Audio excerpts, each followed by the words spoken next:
সাইয়েদনা আবু বকর গাছ দেখলেই কাঁদতেন, গাছ দেখলেই কাঁদতেন আর বলতেন ইয়া লাইতানি কুনতু ওয়ারাকা মিনাশ শাজারা তুকাল। হায় মানুষ না হয়ে যদি গাছের পাতা হইতাম তো জীবজন্তু আমার চাবায়া চাবায়া খায়া ফেলতো, আমার আর হিসাব দেওয়া লাগতো না।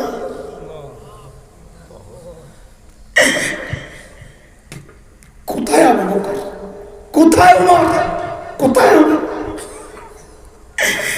আখিরাতের এমন ফিকির তো হওয়ার কথা ছিল আমার মতো জালিমের, অথচ আমি তো বটেই। অধিকাংশের চেহারার দিকে তাকাইলে মনে হয় না মানুষটার আখিরাতের ফিকির আছে। কেন রে ভাই, একটু জিজ্ঞেস করতে চাই, কেন এমন উদাসীন হয়ে গেলাম আখিরাত সম্পর্কে? কেন? হ্যাঁ, কোন গ্যারান্টি পাইছো? কে আমাদেরকে গ্যারান্টি দিল যে আমাদের মৃত্যু যন্ত্রণা হবে না? আরে ওমর তো গ্যারান্টি পাওয়া মালিক। লাখো কোটি মানুষ থেকে বাছাই করে দিন এই মজলিসে আমাকে আপনাকে একত্রিত করেছেন। এটা মালিকের অনেক বড় দয়া আর করুণা। কুরআন আল কারীমের মধ্যে আসছে, মালিক বলেন দিন বুঝার জন্য আমি যার দিলটা খুলে দেই, দিন জানা, দিন মানা, দিন শেখার মানসিকতা যাকে দান করি, যে মানসিকতার কারণে আজকে আমরা এই মজলিসে এসেছি। আল্লাহ বলেন যার দিলটা আমি খুলে দেই, যাকে মানসিকতা দান করি, এটা এত বড় নিয়ামত যে ওই বান্দা সারাক্ষণ আমার স্পেশাল নূরের আওতায় থাকে। দুর্ভাগ্য তার জন্যে যার দিল শক্ত, দিন বুঝতে চায় না, কখনো কখনো উল্টা বুঝে। আল্লাহ তাআলা বলেন এরা স্পষ্ট গুমরাহিতে নিমজ্জিত। সূরা জুমার আয়াত নম্বর 22 রব্বে কারীম এই কথাটা বলেছেন। মালিক বলেন أفمن شرح الله صدره للإسلام فهو على نور من ربه فويل للقاسية قلوبهم من ذكر الله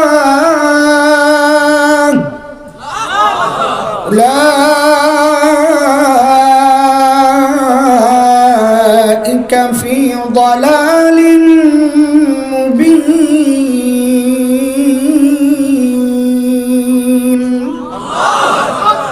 এই আয়াতের মধ্যে রব্বি করিম এই কথাগুলো বলেছেন। মুহতারাম হাজরিন, যে মহান মালিক এই নিয়ামতে আমাদেরকে ধন্য করলেন, ওই মালিকের শুকরিয়া আদায় করি, জবান খুলে প্রাণ খুলে কালিমাতুশ শুকর উচ্চারণ করি আলহামদুলিল্লাহ।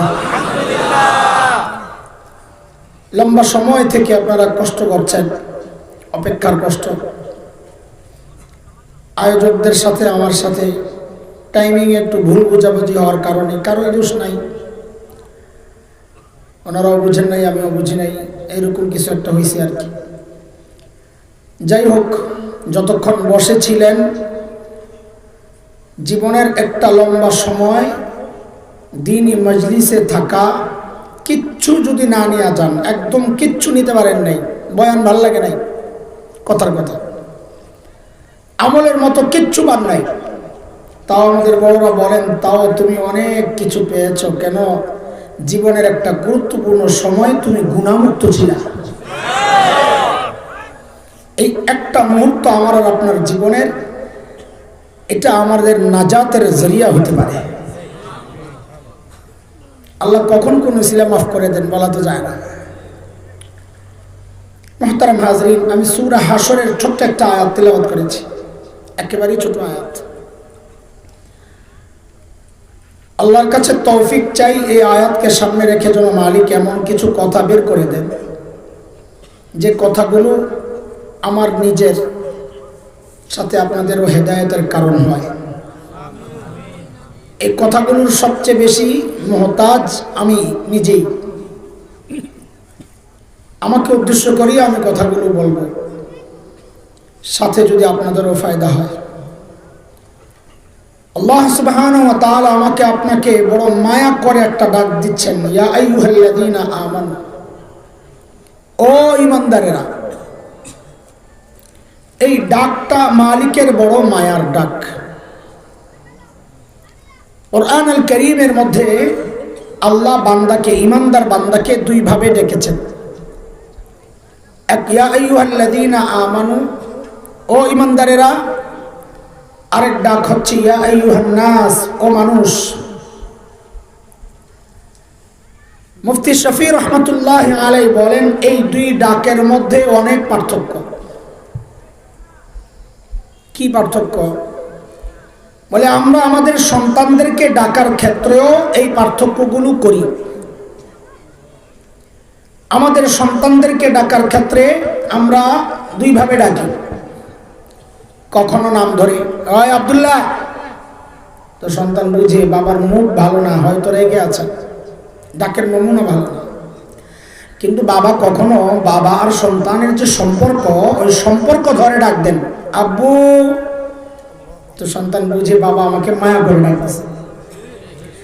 আল্লাহ তাআলা যখন নাম ধরে ডাকেন, ইয়া আইয়ুহান নাস, ওই মানুষ, হযরত মুফতি শফি বলেন তখন বুঝে নেওয়া যে আল্লাহ হয়তো রেগে আছে, কথা যেটা আসতেছে এটা আমার জন্য ভালো কোনো কথা না, বিপদের কথা। কিন্তু আল্লাহর সাথে বান্দার যে সম্পর্ক, ঈমানের সম্পর্ক, ওই সম্পর্ক ধরে যখন ডাক দেন, ইয়া আইয়ুহাল্লাযীনা আমানু, ও ঈমানদারেরা, তখন বুঝে নেওয়া যে আল্লাহ তাআলা আমাকে আপনাকে বড় মায়া করে ডাকতেছে। আমি যে আয়াত পড়েছি, আয়াতে আল্লাহ মায়া করে ডাক দিয়ে বলছেন কি, ইয়া আইয়ুহাল্লাযীনা আমানুত্তাকুল্লাহ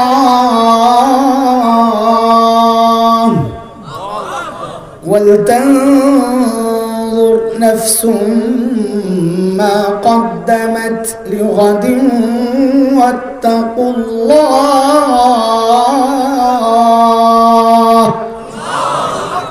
দুইটা হুকুম আল্লাহর। এক হচ্ছে ঈমানদারেরা আল্লাহকে ভয় করো, এই এক হুকুম। আরেক হুকুম হলো ওয়ালতানজুর নাফসুম মা কদ্দামাত লিগাদ। প্রত্যেকটা মানুষের উচিত তার আখিরাতের চিন্তা করা, আখিরাতের ফিকির করা, যে আমার আখিরাতের পুঁজি কি, কামাই কি, সম্বল কি, আমি আমার মালিকের সামনে কি পেশ করব, এটা প্রত্যেকের চিন্তা করা উচিত। বলে চিন্তা করি বলি তো এই মজলিসে আসছি নাকি, না অন্য কোনো মাকসাদ আছে? আমি নির্বাচনী প্রচারণায় আসছি নাকি ভোট চাইতে? কথা বলেন না। জিলাপি আছে না? জিলাপি, খিচুড়ি, তবরক নাই? আরে পোড়া কপাল, কি করতে আসছেন আপনারা এনে? যে এখানে খিচুড়ি দেয় এখানে না যাবেন। আয় খোদা, আমাকে খিচুড়ি দরকার নাই, আমরা খিচুড়ি জান্নাতে খাবো ইনশাআল্লাহ। আমাদের মাকসাদ তো আখিরাতে। কিন্তু দোস্ত, আখিরাতের ফিকির যেমন দরকার, এর জন্য যা করা দরকার ঠিকঠাক হচ্ছে কিনা, না ঘাপলা আছে, ত্রুটি আছে, কেমনে বুঝবে? তো আল্লাহ সুবহানাহু ওয়া তাআলা আমাদের উপর দয়া করছেন, আমাদের সামনে মডেল পেশ করছেন, মডেল, নমুনা। হযরত সাহাবায়ে কেরাম রিদওয়ানুল্লাহি আলাইহিম আজমাইন, ওনারা হচ্ছেন আমাদের নমুনা, যে তুমি তোমার ঈমানকে সাহাবীদের ঈমানের সাথে মিলাও। যদি মিলে তো তোমার ঈমান ঠিক আছে, যদি না মিলে তো ভেজাল আছে, ঠিক করে নাও। কথা কার? আল্লাহ বলেন, فَإِنْ آمَنُوا بِمِثْلِ مَا آمَنْتُمْ بِهِ فَقَدِ اهْتَدَوْا وَإِنْ تَوَلَّوْا فَإِنَّمَا هُمْ فِي شِقَاقٍ।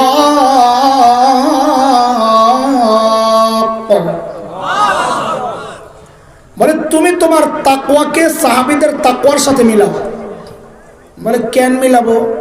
তো আল্লাহ বলেন, কারণ সাহাবীদের তাকওয়ার পরীক্ষা আমি নিয়েছি, ওই পরীক্ষায় তারা পাস, তোমারটা মিললে তুমিও পাস। কথা কার? উলাইকা আল্লাযীনা ইমতাহানাল্লাহু কুলুবাহুম লিত-তাকওয়া লাহুম মাগফিরাতুন ওয়া আজরুন আযীম।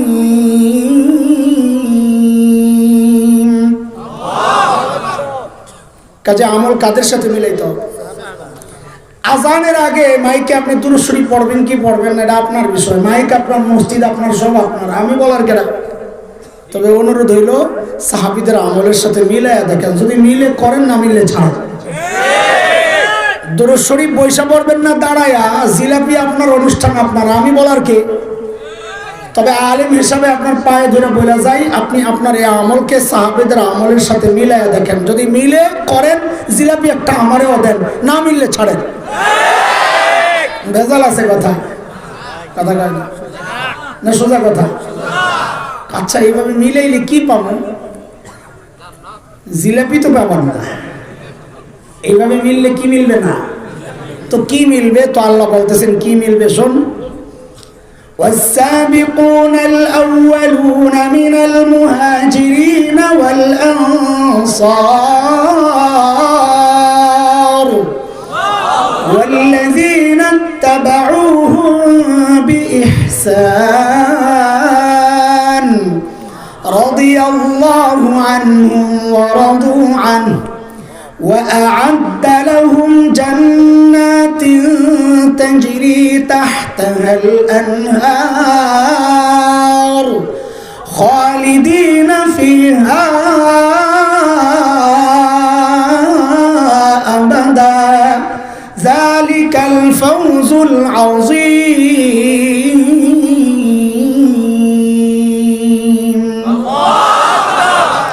আল্লাহ বলেন যদি মিলে, সাহাবীরা আমার উপর রাজি ছিল, বুঝা গেল তুইও রাজি, তা আমিও তোর উপর রাজি।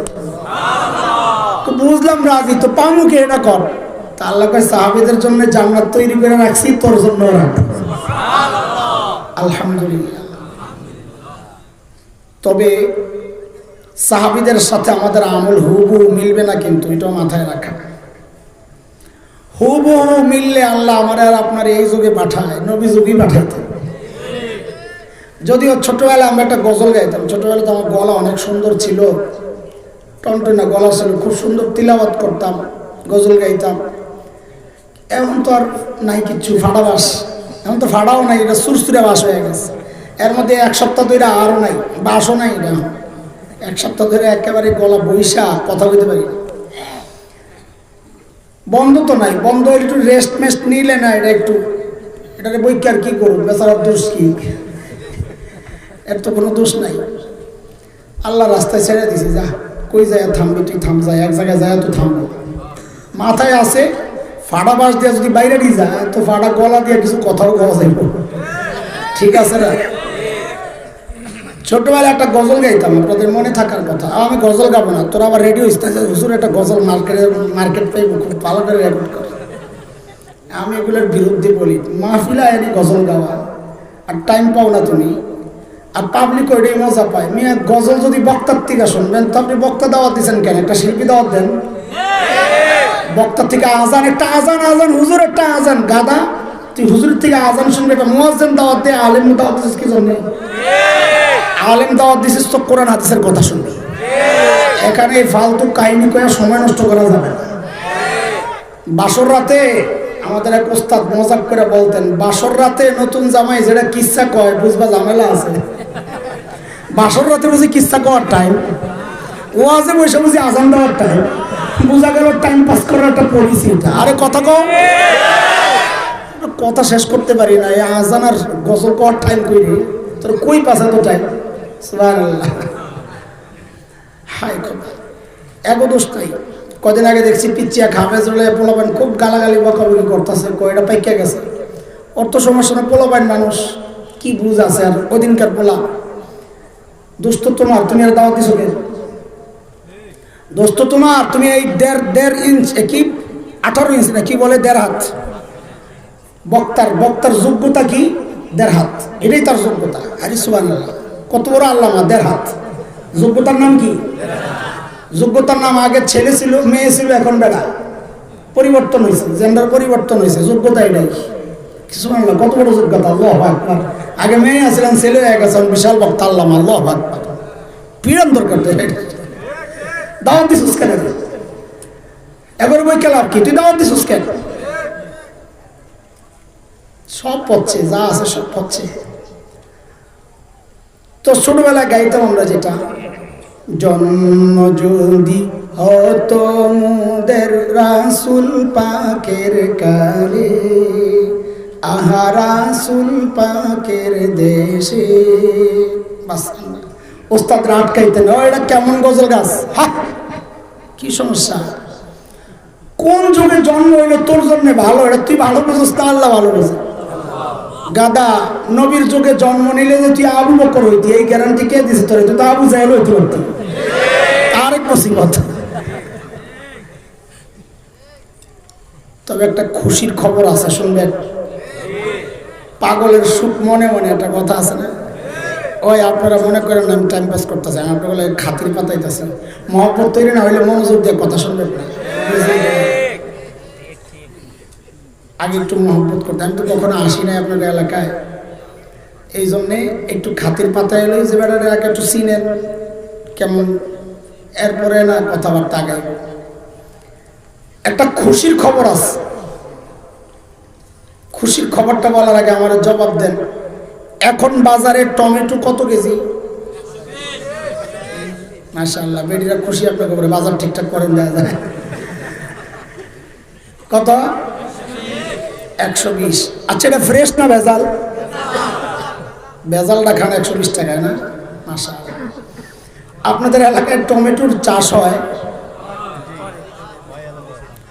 হালকা টুকটাক, তো কাশি তো দাউদকান্দি হয়, ওইদিকে তো আসেন। ফুল সিজনে টমেটো কত কেজি থাকে এলাকায়? 10 টাকা। আচ্ছা, 10 টাকা। আচ্ছা বলেন তো, এটা ফ্রেশ না ভেজাল? হ্যাঁ, ফ্রেশটা খান 10 টাকায়, ভেজালটা খান 100 টাকায়। আরে বুদ্ধি মাথায়, সুবহানাল্লাহ। এটা কি ঠিক আছে না উল্টো হয়েছে? ঘটনা কি, সমস্যা কি? সিজন আর অফ সিজন, আন সিজন, এটাই সিস্টেম। সিজনের জিনিস হয় ফ্রেশ, কিন্তু দাম হয় কম না, ওটা অরিজিনাল দাম। অফ সিজনের জিনিস হয় ভেজাল, কিন্তু রেট হয়, ওইটাই আমাদের সান্ত্বনা। একা একা আল্লাহর সাথে যখন কথা বলবেন না, আল্লাহর সাথে কিন্তু কথা বলবেন মাঝে মাঝে, একা একা চুপচাপ। ওই আমি কিন্তু আপনার বান্দা, আপনি আমার বানাইছেন, ফালাই দিয়েন না। আর নবী শিখাইছে ভাবে, সাইয়্যিদুল ইস্তিগফার আছে না? আল্লাহুম্মা আনতা রাব্বি লা ইলাহা ইল্লা আনতা। এরপরে কি? খালাকতানি। বানাইছেন আপনি, আমি আপনার কাজী। ফালানো কই ফালাইবেন? ফালাই দিবেন কই? আপনারই তো সব। আল্লাহ। তো আল্লাহর সাথে যখন একা একা কথা বলবেন, তো আল্লাহরে বলবেন, আল্লাহ আমাদেরকে তো ইবাদতের সিজনে পাঠান নাই, নবী যুগ, খায়রুল কুরুন, শ্রেষ্ঠ যুগ, ওই যুগে তো পাঠান নাই। তাহলে কি হয়েছে আমি তো জানি। পাঠাইছেন তো অফ সিজনে, ফাসাদের জমানায়, শেষ জমানায়। তো কি হয়েছে? বলে আমাদের আমলগুলো একটু ভেজাল হবে, কিন্তু রেটটা বাড়ায় দেওয়া লাগবে। ঠিক আছে না কথাবার্তা? বলা যাবে না এভাবে আল্লাহরে, ইনশাআল্লাহ। দেখেন, আমি কিন্তু কোনো কথা বানায় বলতেছি না, এটা হাদিসের ইশারা। আল্লাহর হাবিব সাল্লাল্লাহু আলাইহি ওয়াসাল্লাম বলেছেন, মান তামাসসাকা বিসুন্নতি ইনদা ফাসাদি উম্মতি ফালাহু আজরু। আমি ডাইরেক্ট বললে তো আপনারা কইতেন হুজুর হাদিসটা ভুল বললেন, এর লেগে আপনাকে জিজ্ঞেস করলাম। মুফতি আব্দুল মালিক দামাত বারাকাতুহুল আলিয়া বলেছেন, মিয়া সহ হাদিসটা দুর্বল, মিয়াটা বাদ দিলে হাদিসটা পুরো ঠিক আছে। এবার শুনেন ঠিক করে, মান তামাসসাকা বিসুন্নতি ইনদা ফাসাদি উম্মতি ফালাহু আজরু শাহীদ। নবী বলেন, শেষ জমানায়, ফাসাদের জমানায়, অফ সিজনে, বলেন কি অফ সিজনে কেউ যদি সুন্নতকে আঁকড়ে ধরে, তো তারে কি সওয়াব দিব? নবী কি বলেন? ফালাহু আজরু শাহীদ, শহীদের। আমি চাইতেছিলাম এই তর্জমাটা করেন, ঠিকই করছে, শহীদের মর্যাদা। আমরা করি হাদিস পড়ায় ভুল, পাবলিক করে তর্জমায় ভুল। আচরণ মানে বুঝি মর্যাদা। সুন্নত তুমি আঁকড়ে ধরবা শেষ জমানায়, আর আল্লাহ শহীদের মর্যাদা দিয়ে দিব। শহীদের মর্যাদার এত কম পাইছো মিয়া? আচরণ মানে মর্যাদা না, কে খুশিটা? আচরণ মানে সওয়াব। আচরণ মানে কি? সওয়াব আর মর্যাদা এক জিনিস না। প্রধানমন্ত্রীর সমান সমান বেতন পায় বাংলাদেশে বহু মানুষ আছে, তার মানে কি মর্যাদা এক? বেতনের মর্যাদা কি এক? শহীদের বেশিও পায়, তার মানে মর্যাদা তো বেশি না। সওয়াব এক জিনিস, মর্যাদা আর এক জিনিস। শেষ জামানায় সুন্নত আঁকড়ে ধরলে নবী বলেন আল্লাহ তাকে শাহাদাতের সওয়াব দিবেন, মর্যাদা। বুঝে কথা? ভুল বলবো না, শুনবো না, প্রতি শব্দে শব্দে একদম শুদ্ধ উচ্চারণে সব কিছু ঠিকঠাক শুনবো। আচ্ছা, এবার হাদিস বুঝি। নবী বললেন আখিরি জামানায় কেউ যদি সুন্নতকে আঁকড়ে ধরে, আখিরি জামানা মানে সাহাবীদের জামানা না আমাদের, শেষ জামানায় যদি কেউ সুন্নতকে আঁকড়ে ধরে, তো নবী বলেন আল্লাহ তার সুন্নতের সওয়াব বাড়ায়া দেন। বলে বাড়ায়া কি দেন? কয় শাহাদাতের সওয়াব দেন। তো কি বোঝা গেল? শেষ জামানায় আমলের রেট বাড়ে কি বাড়ে না? আরে বাড়ে কি বাড়ে না? হাদিস কি প্রমাণ করে? বাড়ে কি বাড়ে না? তো কাজ কি? সাহাবীদের মতন না করতে পারলে কি করব? তো বড়রা বলেন আসলে হুবহু তো হবে না, তবে চেষ্টা করো কাছাকাছি আসা। কেন? কারণ দুনিয়ার জিন্দেগিতে সাহাবীদের যত কাছাকাছি আসা যাবে, হাসরেও সাহাবীদের তত কাছাকাছি থাকা যাবে। সাহাবীদের সাথে আমাদের মৌলিক পার্থক্যটা একটু বুঝেন, তারপরে বয়ানে ঢুকবো। আমি বয়ানে ঢুকি না, এখনো চিন্তা করেন না। মৌলিক পার্থক্যটা কোথায় দেখেন। ছোটবেলায় আমরা লেখাপড়াও করছি, খেলাধুলাও করছি। করছেন না লেখাপড়া খেলাধুলা? ওই বলাবার না, আমরা খেলাধুলার প্রমাণ দিস না। আবার লেখাপড়া করছি, আমাদের লেখাপড়া ছিল বেশি। আমার আল্লাহ তাআলা তো মাথা দিয়েছিলেন খুব সাফ, মনে থাকতো খুব সুন্দর। ছোটবেলায় যেগুলো পড়ছি সেই 30 বছর আগে, 32 বছর আগে, ওই সমস্ত কিতাব টান দিল। এখন আমার ছাত্ররা আছে স্টেজে, এরা জানে আমি মুখস্থ পড়াইতাম কিতাব, কঠিন কঠিন কিতাব, কিতাব বন্ধ করেই পড়াইতাম। এটা করবো না, তোদেরকে বোঝানোর জন্য বলতেছি। আরবি সাফাতুল মাসাদিদ তো পড়ছি 1989 সালে। কবে? কয় বছর হয়েছে হুজুর? 32 বছর চলে না? তো একদম আরবি সাফাতুল মাসাদের আন্নাসর মদদ করনা থেকে শুরু করে শুনতো। উর্দুতে তর্জমা হইতো আন্নাসর মদদ করনা, আল খুরুজুল নাকাল নাদ দুখুল দাখিল আল খুরুজ বাইতনা তলব তলব কানাল হারবানা আল হারসু খেতি করনা সাতর চুপান আল মাতর মেবরাস আল খুরুজ আমশান আল্লাম সচনা চলছে গাড়ি যাত্রা বাড়ি কই যায় থামবেন না। জীবনে পড়াইও নাই আর ধরিও নাই। নাওমির পোলাবেন তো অর্থ মুখস্থ করে, আমি তো করছি আবার মুখস্থ। রেডি বেদান সাল্লাল্লাহু তাআলা কে মুখতাসার মজবুত ইলম না আমর তদিরা বাদ হিফজ মুফরাদ লغত মারিফাত ইস্তিফাদ যত মুহিম তাসরিফ আসান বাকি ফিতার বিরান ওয়াইদ ওয়াজদ মারিফাত ইয়া রাব্বুনা সাদ খানদান তাআলা তৌফিল লিল্লাহ তাআলানি। এটা আপনারা বুঝবেন না, হুজুররা বুঝতেছে কি বলতেছে। সবচেয়ে কঠিন আরবি সাহিত্যের কিতাব কোনটা? কথা কয় না? আরে আরবি সাহিত্যের কিতাব মুখতারাত করে কঠিন হইল মাকামাতে হারিরি। কিরে মাকামাতে হারিরি বলে আল্লামা আনোয়ার শাহ কাশ্মীরিও বলে মুখস্থ করতারেন নাই, শুনছি আর কি। মাকামাতে হারিরি খুব কঠিন একটা আরবি সাহিত্যের কিতাব। এটা তর্জমায় তো বলাবেন ঠিক মতন করতে পারে না। আর আমি পাগল তো ওই যে শুরু থেকে এমনভাবে মুখস্থ মাকামাত দিয়ে যদি তারাবি পড়াইতাম জিন্দিগি থেকে উঠার পেল নাই পাবলিক। على أني وإن أقبضني الفطن المتغابي ونضع عني المحب المحابي لا أكاد أخلص من غمر جاهل أو ذي غمر متجاهل يضع عني لهذا الوديع ويندد بأنه من مناهي الشرع ومن نقض الأشياء بعين المعقول نظم هذه المقامات في سلك الإفادات وسلكها مسلك الموضوعات عن الأجمابات والجمادات. الله أكبر. أروي الله من الركور الله من. আচ্ছা যাই হোক, পোলাবাইন তো করে শোনাইতেছি হইলো খেলার দলিল দিস না, লেখাপড়ার দলিল দিস। তা আমরা খেলাধুলাও করছি, লেখাপড়াও করছি।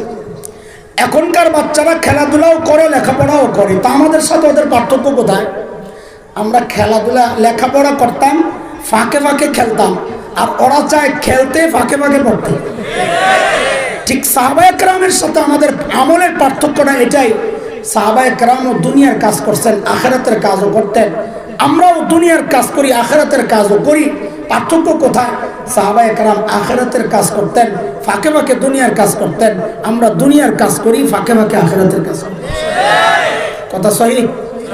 এটাকে যত দূরত্ব কমানো যায়, যত কমানো যাবে হাসরে অত কাছাকাছি থাকা যাবে। বুঝতেছেন কথা আপনারা? মনে মনে চিন্তা করে কেমন বক্তার টান টুন দিয়ে দেয় না? হ্যাঁ, আমার তো গলা ভাঙা, আমি টান টুন পারি না। সবার কি সব যোগ্যতা থাকা দরকার? কোন তো সবাই প্রেসিডেন্ট হওয়া লাগবে? হ্যাঁ, ভাল না লাগলে জানবা, কষ্ট করে লাভ নাই, চুপচাপ থাকে। মাইকলা আসস রে, বিল পাস নাই তো তুই? বাস মাইকলা থাকবো, অসুবিধা নাই, আমার কোনো সমস্যা নেই। একজন থাকলে একজন লয়ে এসে কোনো অসুবিধা নেই। আল্লাহু আকবার। সাইয়েদনা আবু বকর রাদিয়াল্লাহু আনহু, সাহাবায়ে কেরামের আখিরাতের ফিকির কেমন ছিল একটু দেখেন, তারপর নিজের সাথে মিলান, দেখেন কত গ্যাপ। এই গ্যাপ কমা। সাইয়েদনা আবু বকর যখন খলিফা, তো ওনার রাষ্ট্র পরিচালনার একটা সিস্টেম ছিল। দরবারে অসহায় নারীদের লিস্ট থাকত, স্বেচ্ছায় কেউ খেদমত করতে চাইলে ওই লিস্ট ধরে চলে যেত গোপনে, কারণ এটা অনেক সওয়াবের কাজ। নবী আলাইহিস সালাম বলেছেন, যারা ইতিম আর বিধবার দায়িত্ব নিবে ওই ব্যক্তি আর আমি নবী জান্নাতে পাশাপাশি থাকব। এটা তো এই সমাজের একটা কুৎসিত চেহারা, যে এই সমাজের বহু মানুষ এমন আছে অন্য বিধবার দায়িত্ব নিবে থাকবের কথা, নিজের আপন বিধবা মায়েরই তো খবর লয়। আছে কি নাই? ওর মতো অসভ্য জগতে নেই। একদিন হযরত ওমর আসছেন, কেন কোন বিধবার খেদমত করবেন? চিন্তা করেন আখিরাতের ফিকির কিভাবে ঢুকছে। ওমর কত বড় মানুষ, আসছেন বুড়ির কাম করবেন। নাম তালাশ করে করে সব দেখেন বোধ, একটা নাম পাইছেন খালি। ওই নাম ঠিকানা ধরেই হযরত ওমর চলে গেছেন পরদিন সকালে ফজরের পর বুড়ির বাড়িতে। কখন বলেন? বলেন না। কথাটা জিজ্ঞেস কেন করতেছি, এটা কোনো গুরুত্বপূর্ণ বিষয় বলার আগে প্রশ্ন করে নেওয়া, এটা কোরআনের এবং হাদিসের সিস্টেম। হযরত মুআজ রাদিয়াল্লাহু আনহু নবী আলাইহিস সালামের বাহনের পেছনে, আরবিতে বলে রদিফ, হুন্ডার পিছনে থাকে না, তো ও ঘোড়ার পেছনে একজন থাকে। নবী ডাক দিলেন, ইয়া মুআজ, ওই মুআজ। হযরত মুআজ বলেন, আমি জবাব দিলাম, লাব্বাইকা ওয়া সাআদাইকা ইয়া রাসূলুল্লাহ, আমি হাজির। নবী আবার ডাক দিলেন, ইয়া মুআজ। হযরত মুআজ আবার জবাব দিলেন। নবী আবার ডাক দিলেন, হযরত মুআজ আবার জবাব দিলেন। হযরত মুআজ বলেন, এই যে নবী আমাকে বারবার ডাকছেন, আমিও বারবার জবাব দিচ্ছি, এর মানে এটা মনে করো না যে আমাদের মধ্যে অনেক দূরত্ব, আমরা কেউ কারো কথা শুনছি না। ব্যাপারটা এমন না। লাইসা বাইনি ওয়া বাইনাহু ইল্লা মুখারাতার রাহিল, নবী আর আমার মাঝখানে বাহনের মধ্যে একটা কাঠ বসায় হেলান দেওয়ার জন্যে, পেছনের জন ধরার জন্যে। তো বলেন, নবী আর আমার মাঝখানে শুধু একটা কাঠ, মুখারা। এই দূরত্বের পরেও নবী বারবার আমাকে ডেকেছেন কেন? যেন আমি কান খাড়া করে অন্তর দিয়া ভালো করে কথাটা শুনি। আল কারিয়া দেন না? আল কারিয়া, আল কারিয়া, মাল কারিয়া, ওয়ামা আদরাকা মাল কারিয়া। কারিয়া, কারিয়া কি চিনেন আপনি? কারিয়া তো এত প্রশ্নের দরকার কি? ডাইরেক্ট বললেই তো হয় কারিয়া কি জিনিস। এটা হলো আল্লাহ তাআলার একটা সিস্টেম, প্রশ্ন করে যেন পুরা মনোযোগ আসে। বলেন এইবার বুড়ির বাড়িতে হযরত ওমর কখন গেছে? কেন জিজ্ঞেস করতেছি? কারণ সাহাবায়ে কেরাম দিনের কাজ শুরু করতেন ফজরের পর। কেন? কারণ নবী আলাইহিস সালাম যারা সকালে কাজ করেন তাদের জন্য বরকতের দোয়া করছেন আল্লাহর কাছে। বিখ্যাত আলিম শেখ ইবনুল কাইয়িম রাহমাতুল্লাহি আলাইহি, জাদুল মাআদে আসছে, শেখ ইবনুল কাইয়িম রাহমাতুল্লাহি আলাইহি বলেন, যারা সকালে ঘুমায় ওদের ঘর থেকে জিন্দেগিতে অভাব দূর হবে না। এবার ভালো করে ঘুমান না, বিকালে হুজুরের কাছে যায়, হুজুর একটা তাবিজ দেন। কি জন্য? দোকানে বেচা কিনা হয় না। গাদা, দোকানের বেচা কিনার বরকত তো সকালে ঘুমাইয়া খাইছো তুমি। ঠিক তো জোরেই কইলেন, কিন্তু ঘুমান তো সবাই, আমিও তো আসামি। আমরা সকালে না ঘুমাইয়া করুন কি করুন, সারা রাত সফর। তো বলে তো আপনার ঘর থেকে অভাব চাইব না। এটা নিয়ে তুমি টেনশন করো না, আল্লাহর লগে কথাবার্তা আছে, আল্লাহ সবাই রে সকালে দিয়েন, আমগোটা বিকালে দিয়ে না, উপায় নাই। আল্লাহ। পরদিন সকাল সাইয়েদিনা ওমর ইবনুল খাত্তাব বুড়ির দরজা নক করে বলে, মারে আপনার ঘরের কাজগুলো করার জন্য আমি ওমর ইবনুল খাত্তাব হাজির। বুড়ি ভেতর থেকে জবাব দেন, বাবারে প্রতিদিন যে আল্লাহর বান্দা আমার ঘরের কাজগুলো করেন তিনি ইতিমধ্যেই কাজ করে চলে গেছেন। ফজরের পরে যায় কাজ পায় নাই, তো কাজটা হয়েছে কখন? ফজরের আগে। হযরত ওমর চিন্তা করলেন তাইলে আমাকে আরো আগে আসা লাগবে। ওই চিন্তায় সাইয়েদনা ওমর ইবনুল খাত্তাব পরদিন তাহাজ্জুদের ওয়াক্ত বুড়ির দরজা নক করে বলে, মারে আপনার ঘরের কাজগুলো করার জন্য আমি ওমর ইবনুল খাত্তাব হাজির। হযরত ওমরকে অবাক করে বুড়ি আজকেও জবাব দিচ্ছেন, বাবারে প্রতিদিন যেই আল্লাহর বান্দা আমার ঘরের কাজগুলো করেন তিনি ইতিমধ্যেই কাজ করে চলে গেছেন। ওই কখন? ওই কখন? তাহাজ্জুদের ওয়াক্ত চিনেন না? চিনেন না? কখন? শেষ রাত্রে মালিক হয়েছে 3টা বাজে। ঠিক আছে, ঠিক আছে, একটা হইলো তো, একতলা বাসার কি যা বুঝলাম। আমার ওইটা মাকসাদ না, আমার মাকসাদ একটা ডিজিটাল ব্যাখ্যা দেওয়া। শুনবেন নি আপনারা? এই যুগের পোলাপাইন ফেসবুক আর ইউটিউব বন্ধ করে যখন ঘুমাইতে যায় ওটা হলো তাহাজ্জুদের ওয়াক্ত। রাতে যারা চুরি করতো ওই বেটাকে মার্কেট বড় খারাপ। যেই ঘরে চুরি করতে যায় দরজা জানালার সিবা দিয়ে যখন ভিতরে দেখে যে তোমরা কোনো আল্লাহর বান্দা আসমানের দিকে মনোযোগ দিয়ে শুয়ে দিচ্ছে, গজব আসবে না? কোন গজব তো এই জন্যই আসে। এইবার যায় হযরত ওমরের টনক নড়ছে, কিরে এত রাতে কে কাজ করতে আসে? আমার কাজের দরকার নাই, আগে বুজুর্গ বাইর করা লাগবে, খেয়ে আল্লাহ বান্দা।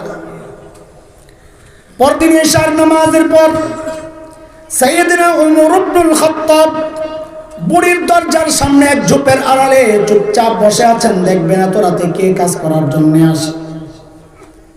গভীর রাত হযরত ওমর লক্ষ্য করলেন এক আল্লাহর বান্দা পা টিপে টিপে বুড়ির বাড়ির দিকে আগাচ্ছে। হযরত ওমর রেডি, আহেন দিহি কেডা। যেই না কাছে আসছে লাফ দিয়া দাঁড়াইছেন, ওই কেমনি?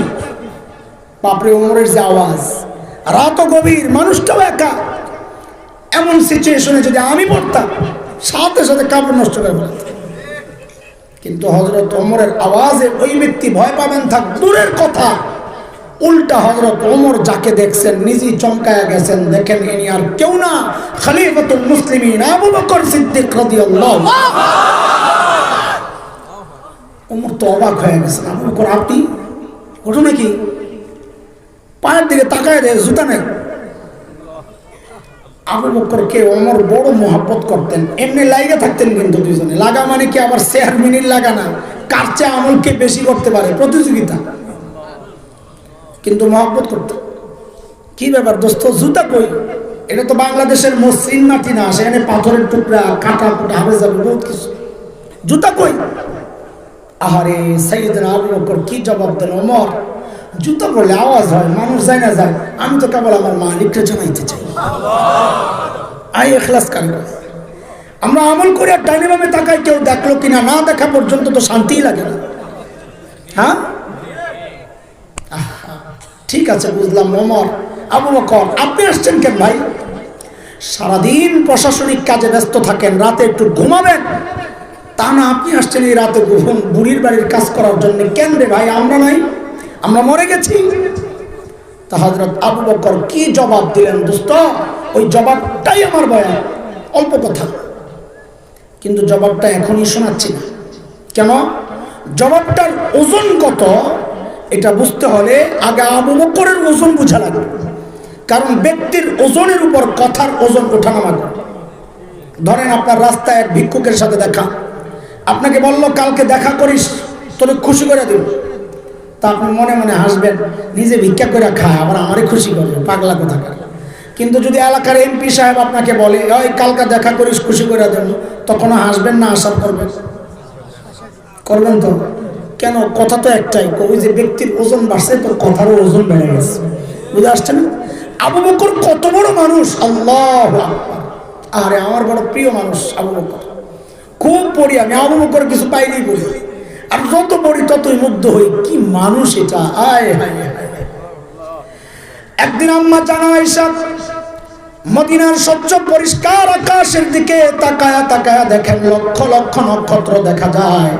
মদিনার আকাশ তো আমাদের মতো মেঘলা না, কুয়াশাচ্ছন্ন না, পরিষ্কার ক্লিয়ার। আম্মা জান নবীকে জিজ্ঞেস করেন, ওগো আল্লাহর হাবিব, আপনার উম্মতের মধ্যে এমন কেউ কি আছেন যার আমলের পরিমাণ ওই নক্ষত্রের চেয়েও বেশি? কেউ কি আছেন ইয়া রাসূলুল্লাহ? আল্লাহর হাবিব বলেন, আয়েশা আছে একজন। কয়জন? আম্মা জান তো মনে মনে খুশি, জানি তো একজনকে, আমার আব্বাই তো, আবু বকর তো। বলে, জানলে আবার জিজ্ঞেস করছো কেন খামাখা কথা? জানোই যখন তো জিজ্ঞেস করছো কেন? ওটা দুনিয়ার সব মেয়েদের স্বভাব, সব মেয়েরাই চায় স্বামীর মুখ দিয়ে একটু বাবার বাড়ির প্রশংসা শুনতে।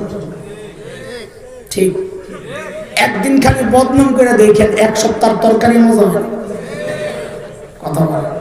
এই বিপদে খালি হাসান জামিল একাই, আর সবাই খুব ভালো আছে, কথা কয় না?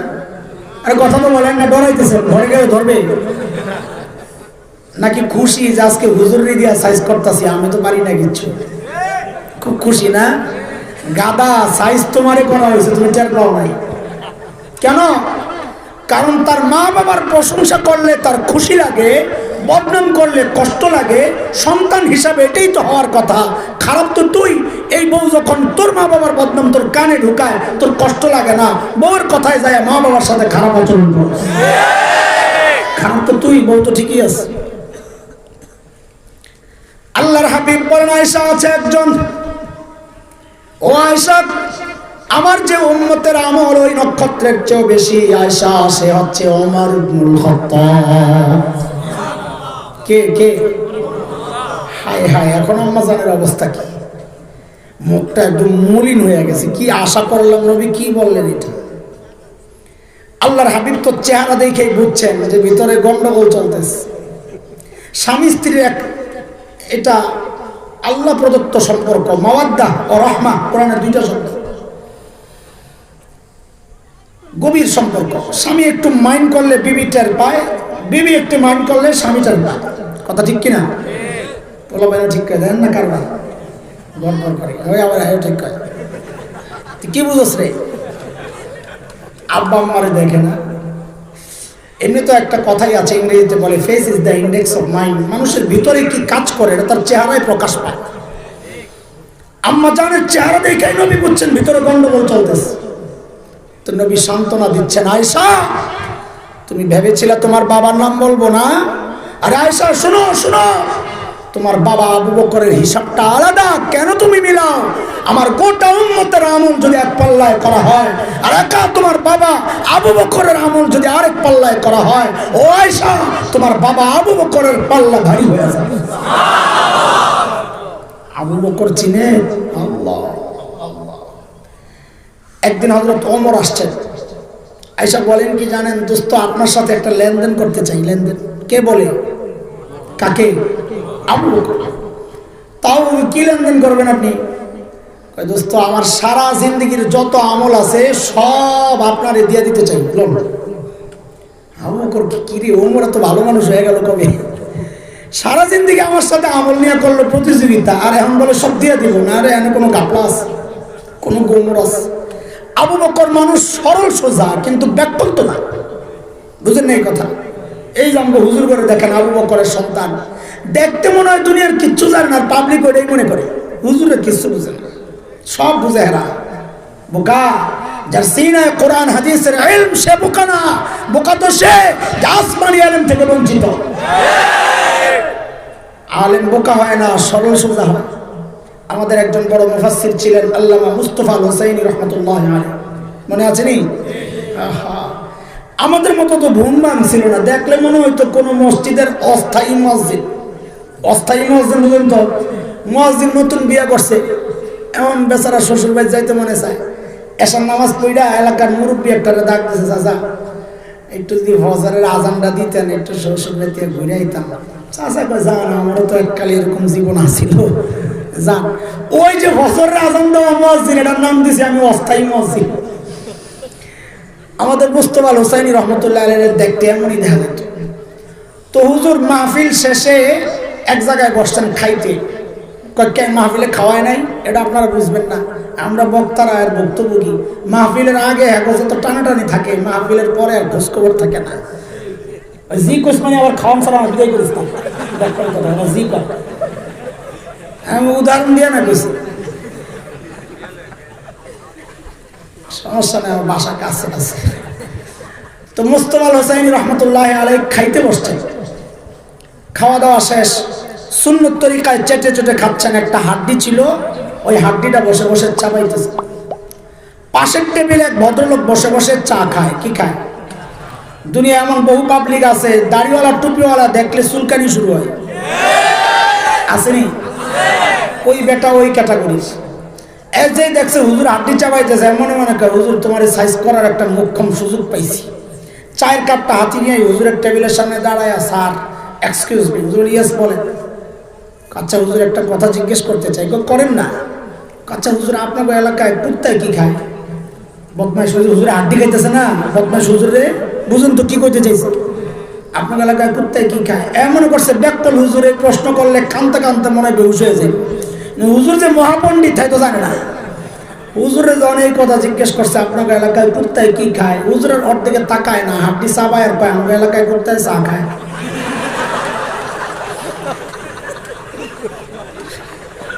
মৌলবীরে ব্যাককল পেয়েছো তোমরা। কাসেম নানুতুবি রহমতুল্লাহি আলাইহি কত বড় মানুষ, আল্লাহু আকবার। দারুল উলুম দেওবন্দের প্রতিষ্ঠাতাদের একজন। গোটা হিন্দুস্তান ব্রিটিশ বিরোধী আন্দোলন, স্বাধীনতা আন্দোলনের অন্যতম সিপাহ সালার, যার আঙ্গুলের ইশারায় হিন্দু মুসলমান সব উঠে বসে, এত বড় মানুষ। দেওবন্দ মাদ্রাসার মূল যে দেয়াল, এর পাশে লাগোয়া একটা ছোট্ট মসজিদ আছে, ছাত্তা মসজিদ। হযরত ওই মসজিদে থাকতেন। ইংরেজরা টের পায় চারদিক থেকে ঘেরাও করছে, হযরতরে ধরবে। হযরত ভিতরেই আছে, এটা গেঞ্জি পরা, লুঙ্গি পরা, মসজিদ ঝাড়ু দেয়। আর আমাদের আকাবিররা কত সাদা সিধা জিন্দিগি ছিল, মসজিদ ঝাড়ু দেয়।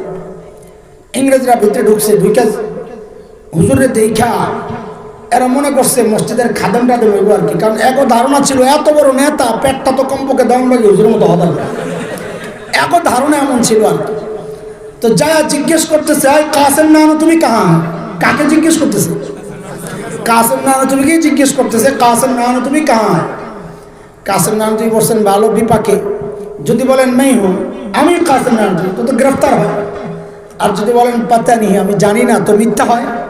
কিন্তু মৌলবী কি হয় না রে, বোকা হয় না। এটাকে মাথায় হেডলাইন মনে রাখিস। কাসেম নানু তুমি কি করছেন? যেই জিজ্ঞেস করছে কাসেম নানু তুমি কাহা, হুজুর যেখানে দাঁড়ায় ছিলেন ওখান থেকে সইরা এই জায়গায় আছে। তা আগের জায়গাটা ফাঁকা হয়েছে না? এখন আছে কেউ? আগে কে ছিল? হুজুর ছিল। এমন একটা ভাব লইছেন যে বুঝতে একটু দেরি হয়েছে। হ্যাঁ কি আবার কাসেম নানু তুমি? ও আচ্ছা, ও তো আমি হাতে, উনি তো একটু আগে এখানে ছিল। ইংরেজরা মনে করছে একটু আগে এখানে ছিল, এখন বুঝি পালাই গেছে।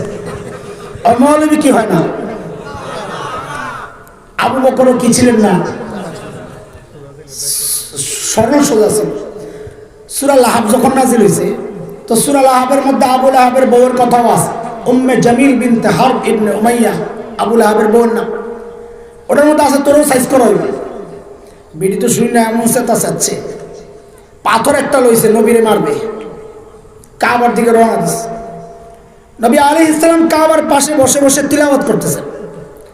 সাইয়েদনা আবু বকর পাশে বসে বসে পাহারা দেয়। আর আবু বকর পাহারা দিয়েও যে কত মাইর খেয়েছে।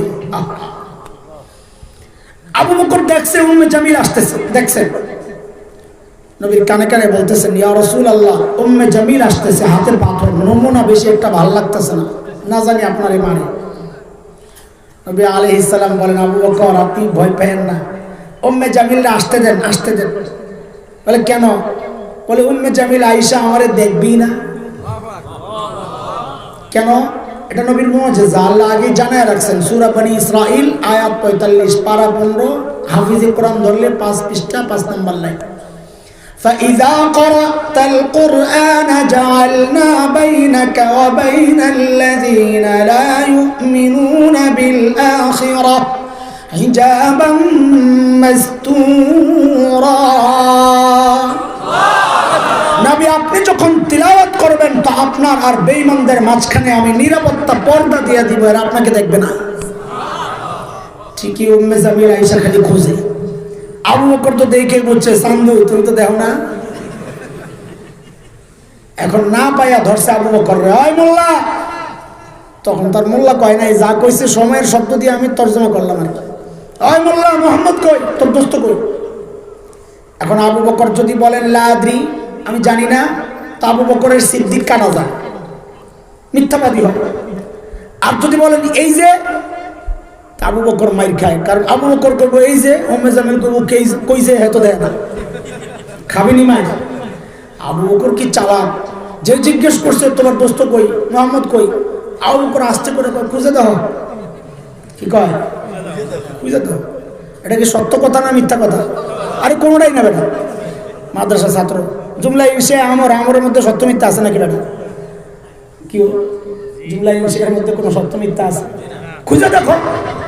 উম্মে জামিল মনে করছে কি আবু বকর জানে না, এরে খুঁজতে কইতেছে গেছে, এলিতে গেছে। হিজরতের সময় নবী আর আবু বকর মদিনার রাস্তায়, কয়টা শোনার মতো করে, এগুলো গাঠটি আছে আমার কাছে। মদিনার রাস্তায় নবী আর আবু বকর, কাফেররা খুঁজতেছে, ধরতে পারলি 100 পুরস্কার। এমন জায়গায় খবর চলে গেছে যারা আবু বকরও চিনে না, নবীও চিনে না, কিন্তু খুঁজতেছে, যদি লেগে যায়। খুঁজতে খুঁজতে এক জায়গায় এক কাফেলার হাতে নবী আর আবু বকর ধরা পড়ছে। আবু বকর সামনে, নবী পেছনে। আবু বকরের ধৈর্য এরা জিজ্ঞেস করতেছে, মাম্মাক তোমার সাথে এই লোককে? এখন আবু বকর যদি বলেন লা আরিফ, আমি চিনি না, তো মিথ্যাবাদী হয়।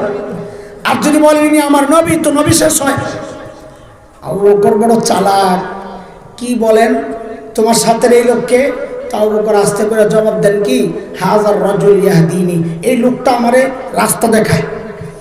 কি করেন আপনারা তো এখন বুঝেন নাই, পুরোপুরি পাবলিক মনে করছে কি আবু বকর রাস্তা চিনে না, নবী পেছন থেকে খালি কয় ডাইনে বামে সোজা, ডাইনে বামে সোজা, কিন্তু আবু বকরের মতলব ওইটা না। আবু বকরের মতলব আরেকটা, হাজার রাজুল ইয়াহদিনি ইলাল জান্নাহ, এই লোকটা আমার জান্নাতের রাস্তা দেখায়। আবু বকর কি ছিলেন, চালাক না বোকা? সাইয়েদনা ওমর যখন বললেন আবু বকর আমার সারা জিন্দেগির আমল আপনাকে দিতে চাই, আবু বকর আস্তে করে বললেন, ওমর বুঝলাম, কিন্তু একটু বলেন না আমার কি দেওয়া লাগবে? আবু বকর বেশি কিছু চাই না, বলে কমটাই কি বলেন? কো আবু বকর ওই যে হিজরতের সময় নবীর সাথে 3 দিন যে সাউর গুহায় লুকায়া ছিলেন, আবু বকর ওই 3 দিন আমারে দিয়ে দেন, আমি সারা জিন্দেগির আমল আপনাকে দিয়ে দিব। কয়দিন? মাত্র কয়দিন? আচ্ছা বলেন তো, 3 দিনে আবু বকর এমন কি আমল করছে যে ওমরের সারা জিন্দেগির আমলের পরিবর্তে আমল ওটা নিতে চায়? নিশ্চয়ই কোনো গোমর আছে। হ্যাঁ, সাইয়েদনা ওমর কি বুঝলেন গোমর, যে ভিতরে কি আছে একটু শোনা দরকার নেই আপনাকে? হাতে টাইম আছে তো নাকি? আমি তো সারা রাত লইয়ে আইছি, আপনাকে অবস্থা কি কম মাইছি না? আমি মরে যাম শেষ। শোন, চলেন একটু সাউর গুহায় যাই। কোন গুহায়? না সুর, কি বলবেন? ওই যে শুদ্ধ উচ্চারণ, শুদ্ধ জানা, সব কিছু আমাদের শুদ্ধ হইতে হবে। সাউর মফতুহ সা, সুর মশুর, আসলে কি সাউর জবর। আবু বকর আর নবী গুহার ভেতরে। আচ্ছা গুহার ভেতরে পরে যান, আগে গুহার মুখটা একটু বন্ধ করি, চলেন।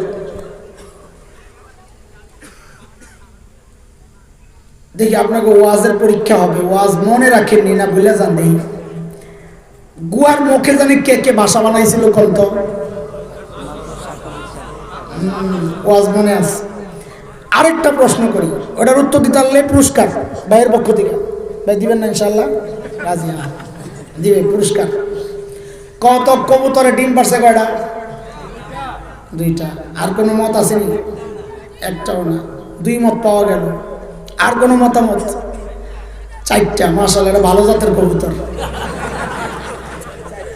এখন আমরা হুজুররা মনে মনে চিন্তা করতেছে, কিরে এটারে ভালো জানতাম, এমন দিই নবীর সাথে সংশ্লিষ্ট একটা গল্প নিয়ে তামাশা করতেছে। হ্যাঁ ওস্তাদ জি, আমি তামাশাই করতেছি। কেন? কারণ মুহাদ্দিসরা বলেছেন কবুতরের গল্পটা পুরাই জাল, বানোয়াট, মিথ্যা কথা। কবুতরই নাই, আমরা বৈশা বৈশা ডিম গনি। কারবারটা দেখেন তো। আপনাদের দোষ নাই, এই দোষ আমাদের। আমরাই আপনাদেরকে এগুলো শোনাইছি। যা মনে চাই বইলা বইলা আপনাকে খুশি রাখছি, মোটা মোটা বান্ডিল লইয়া বাড়িতে গেছি। মাকড়সার জালের ব্যাপারটাও দুর্বল এবং ভালোই দুর্বল। আমি কয়দিন আগে দুর্বল দেখে আবার চেক করছি, দেখি যে খুব জয়ীফ জিদ্দা। কিন্তু যেহেতু কারো ফজিলত বর্ণনা, মর্যাদা বর্ণনার ক্ষেত্রে দুর্বল বর্ণনা আনা যায়, সেই জন্য বলতেছি, না বলতাম না। বলেই নিলাম দুর্বল, খেয়ানত করবো না আপনাদের সাথে।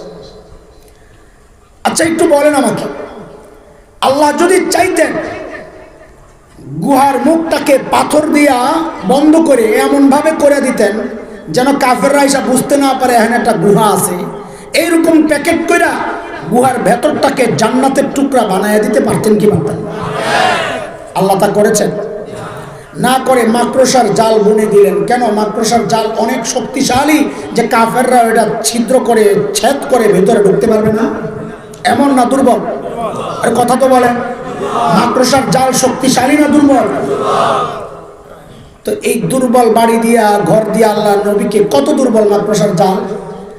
সূরা আনকাবুতে আসছে না, ওয়া ইন্না আহওয়ানাল বুয়ুতি লাবাইতুল আনকাবুত। জগতের সবচেয়ে দুর্বল ঘরের নাম হচ্ছে মাকড়সার ঘর। এই দুর্বল ঘর দিয়ে আল্লাহ নবী আর আবু বকরকে রক্ষা করতেছেন। কারণ কি? আল্লাহ তাআলা দেখায় দিয়েছেন, ও আমার বান্দা দেখ দেখ, আমি যদি আমার দিন বাঁচাতে চাই তো আমার ট্যাঙ্ক কামান লাগে না, সাবমেরিন লাগে না, আমার লাখো সৈন্য লাগে না, আমার পারমাণবিক বম লাগে না, আমার বিধ্বংসী বিমান লাগে না। আমি আমার দিন বাঁচাইতে চাইলে আমি মাকড়সার জাল দিয়ে বাঁচাইয়া দিতে পারি। তবে শর্ত আছে, শর্ত হলো ঈমান লাগবে। আবু বকরের ঈমান। কার ঈমান? মুসলমানের ঈমান যদি ঠিক হয় তো মুসলমানকে বাঁচাবেন কি? কেউ পরাজিত করতে পারবে না। এই শক্তি দুনিয়ার কারণ নাই। শেখ ওমর মুখতার, লিবিয়ার বিখ্যাত বিপ্লবী, শতাব্দীর অন্যতম শ্রেষ্ঠ বিপ্লবী বীর শেখ ওমর মুখতার, ইটালি দখলে আসছে, লিবিয়া দখলে নিচ্ছে। ওই সময়ে 100 বর্ষ আগে সাম্রাজ্যবাদীরা, বিশেষ করে ভূমধ্যসাগরের পরের অংশে, মানে ইউরোপিয়ানরা দুর্বল দেশ যায় দখল করে সম্পদ লুটে নিত। যেমন ব্রিটেন আইসা আমাদের এই উপমহাদেশ দখল করছে। ইটালি যায় লিবিয়া, লিবিয়া হচ্ছে আফ্রিকা, আরব আফ্রিকার কোনা, মিশরের পরে। তো লিবিয়া দখলে নিচ্ছে। শেখ ওমর মুখতার প্রতিরোধ যুদ্ধ চালায়া যাচ্ছেন। একজন এসে বলল, হযরত এই এলাকায় আর থাকা যাবে না। বলে কেন? বলে তারা বিমান দিয়ে বম্বিং করবে, বিমান বিধ্বংসী, কোনো অস্ত্র আমাদের নাই, আমরা মোকাবেলা কেমনে করব? তো শেখ ওমর মুখতার এক আজীব ঈমান দীপ্ত জবাব দিয়েছেন, পাল্টা প্রশ্ন করে। আজীব প্রশ্ন। শেখ ওমর মুখতার জিজ্ঞেস করে, আচ্ছা বলো তো ওদের বোমারু বিমানগুলা কি অনেক শক্তিশালী? তো বলে হ্যাঁ অনেক শক্তিশালী। তো জিজ্ঞেস করেন কত শক্তিশালী বলো তো? ওই বিমানগুলা আরশের উপরে দিয়ে যায় না আরশের নিচে দিয়ে যায়? আরে কি বলেন আপনি? কোথায় আরশ, কোথায় সাত আসমান, কোথায় মহাশূন্য, এর কত নিচে দিয়ে বিমানগুলা যায়? তো শেখ ওমর মুখতার বলেন, ধুর তাইলে ডরাইয়া লাগছে। যদি আরশের উপর দিয়ে যেত তাইলে আমি ভয় পেতাম যে আমাকে রক্ষা করবেন যে আরশের মালিক। যদি আমার মালিকের উপর বম একটা পড়ে তা আমারে কে বাঁচাবেন? আমার মালিক ঠিক, তো আমার কোনো টেনশন নেই। দোস্ত, তিনি মূলত সূরা তাওবার শেষ আয়াতের তরজমা শোনাইছেন, যে আয়াতের মাধ্যমে আল্লাহ সুবহানাহু ওয়া তাআলা প্রিয় হাবিব সাল্লাল্লাহু আলাইহি ওয়াসাল্লামকে সান্ত্বনা দিয়েছেন এই বলে, ফাইন তাওয়াল্লাউ ফাকুল হাসবিয়াল্লাহ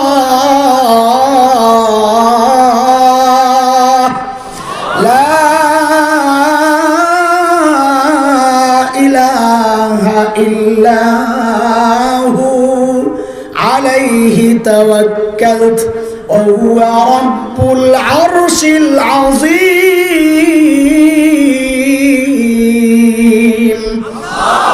যার মালিক আরশে আজিমের রব তাদেরকে পরাজিত করে এমন শক্তি দুনিয়ায় আসে নাই, আসবেও না। কথা বলেন ঠিক কিনা?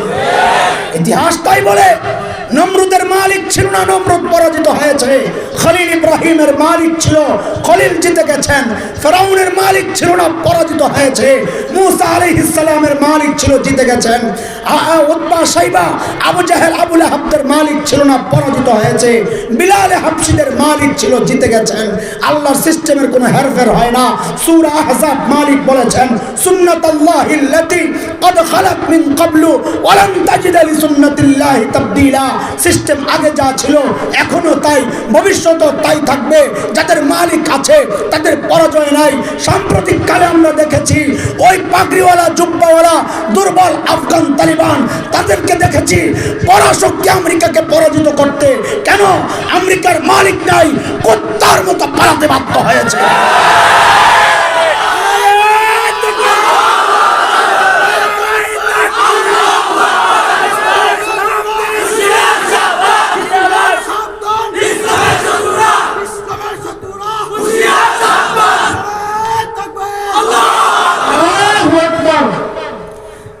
সাইয়েদনা আবু বকরের কোলে নবীর মাথা, ঘুমাইতেছেন নবী।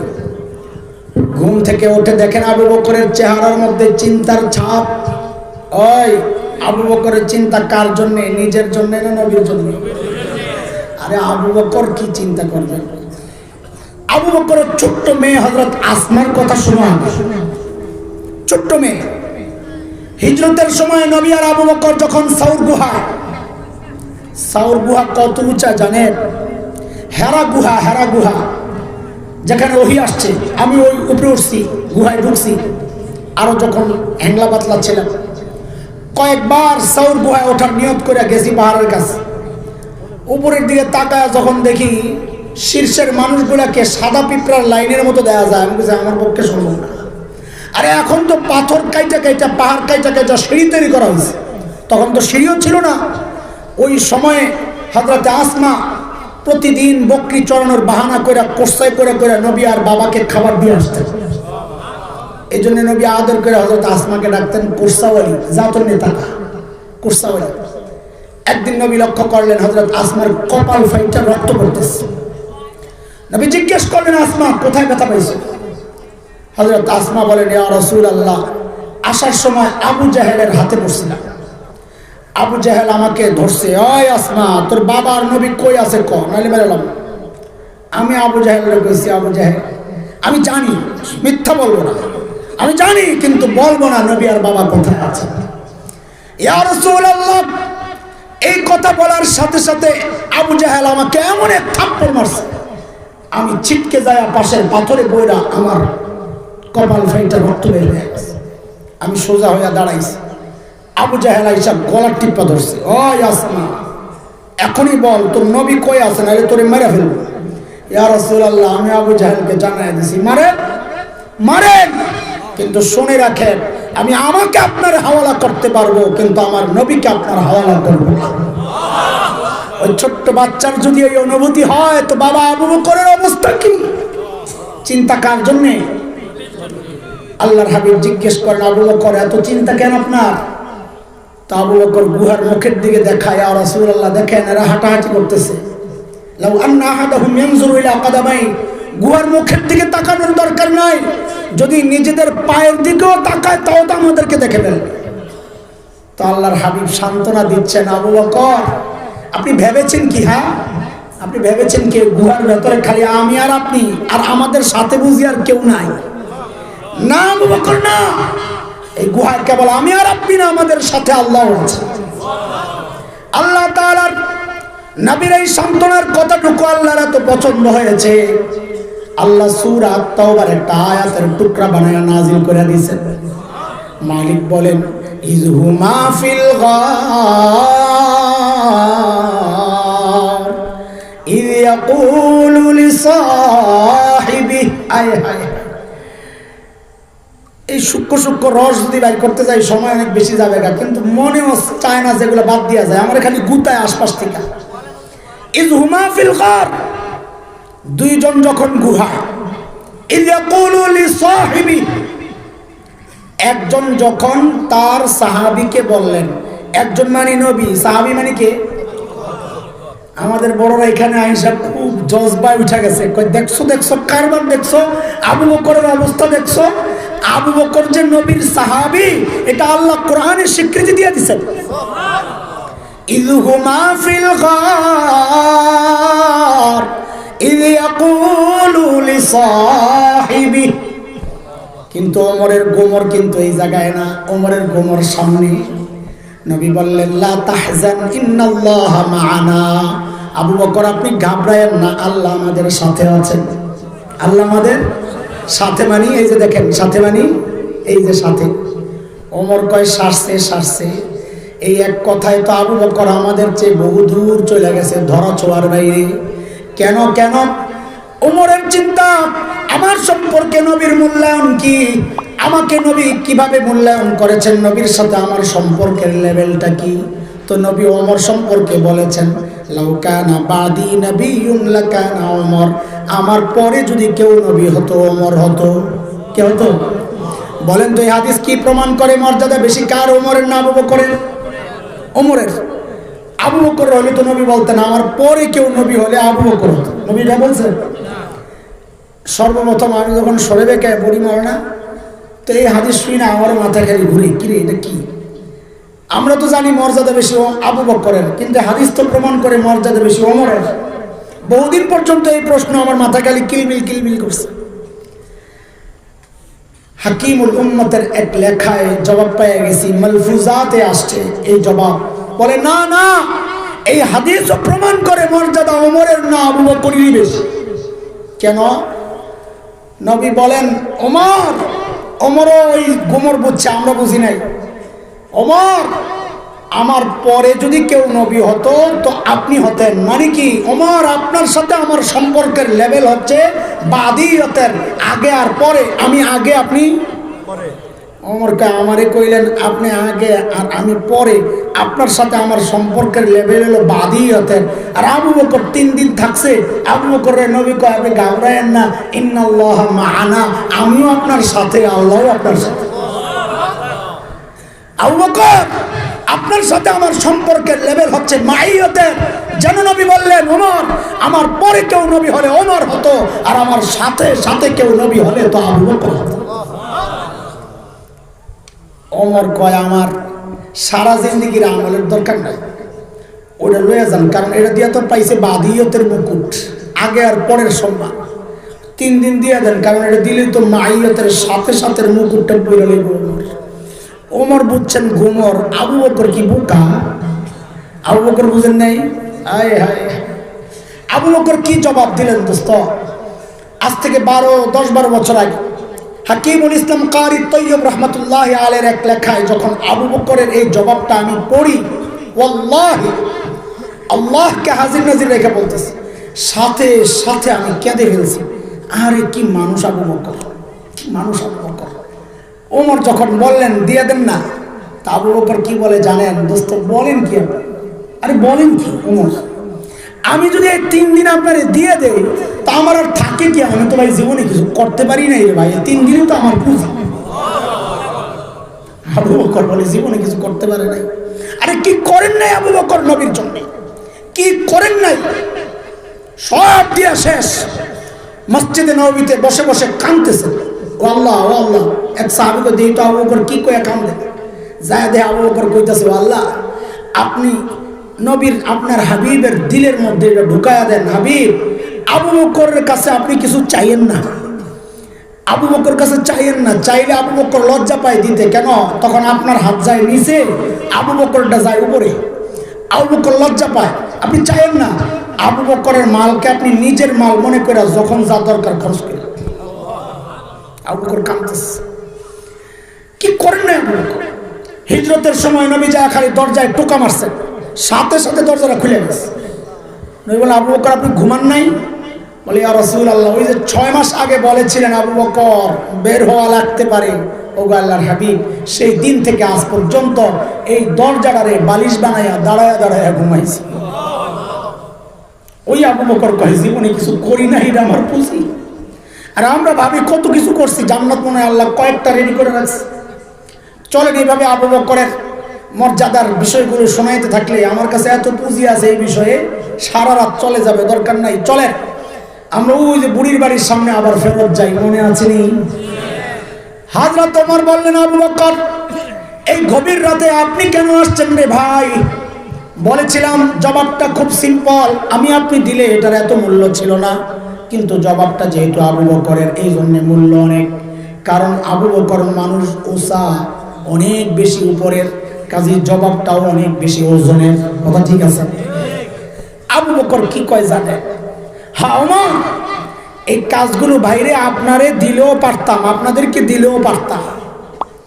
কত দিলেন না কেন? ভাইরে আমি কি আমার আখিরাত কামাই করব না? আপনারাই কামাইবেন, আমার দরকার নাই। কোথায় আবু বকরের চিন্তা আখিরাত কামাইয়ের? কোথায় আমরা? হযরত ওমর কত বড় মানুষ। হ্যাঁ, এক হাদিস তো শুনাইলাম, নবী বলেছেন আমার পরে নবী হলে ওমর হতো, এটা কম মর্যাদা না।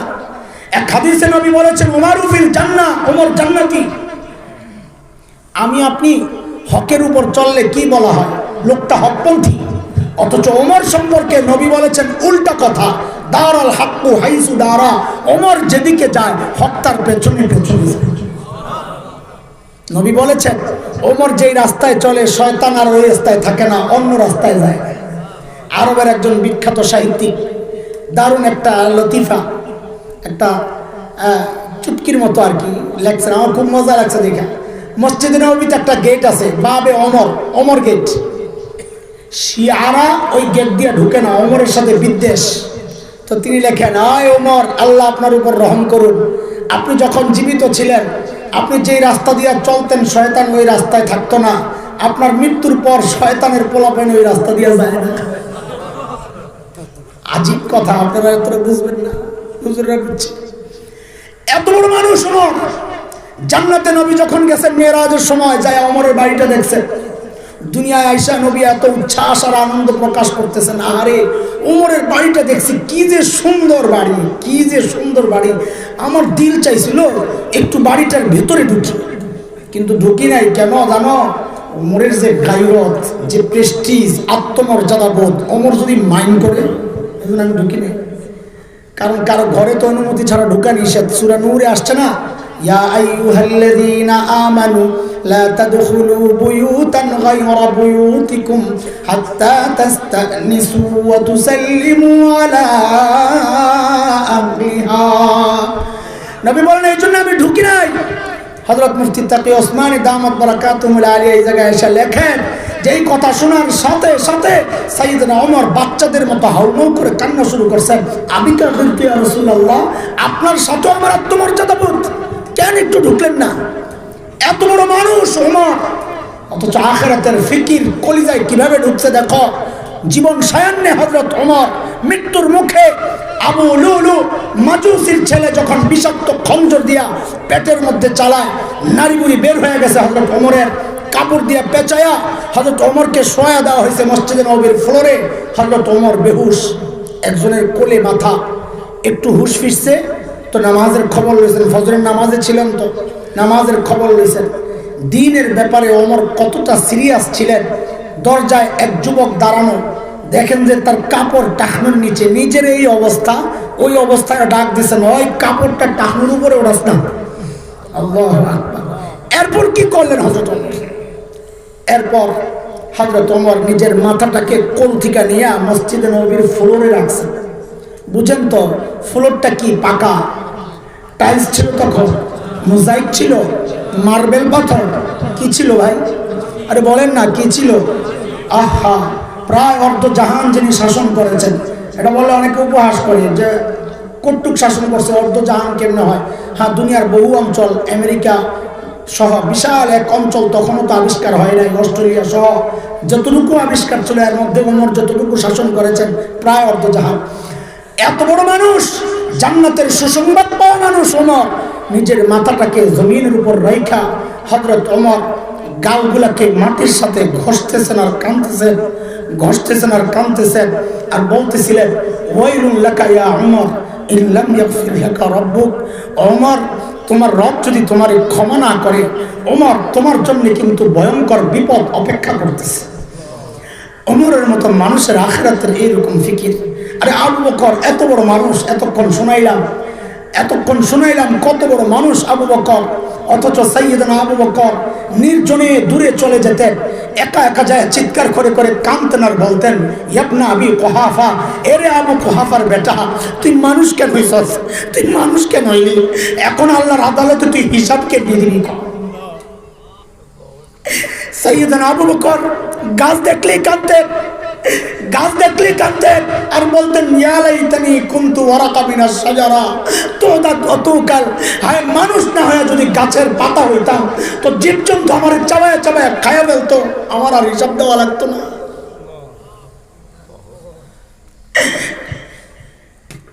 কোথায় আবু বকর, কোথায় ওমর, কোথায়? আখিরাতের এমন ফিকির তো হওয়ার কথা ছিল আমার মতো জালিমের, অথচ আমি তো বটেই। অধিকাংশের চেহারার দিকে তাকাইলে মনে হয় না মানুষটার আখিরাতের ফিকির আছে। কেন রে ভাই, একটু জিজ্ঞেস করতে চাই, কেন এমন উদাসীন হয়ে গেলাম আখিরাত সম্পর্কে? কেন? হ্যাঁ, কোনো গ্যারান্টি পাইছো? কে আমাদেরকে গ্যারান্টি দিল যে আমাদের মৃত্যু যন্ত্রণা হবে না? আরে ওমর তো গ্যারান্টি পাওয়া মানুষ। আমাকে তোমাকে কে গ্যারান্টি দিল যে আমাদের কবরে আযাব হবে না? আবু বকর তো গ্যারান্টি পাওয়া মানুষ।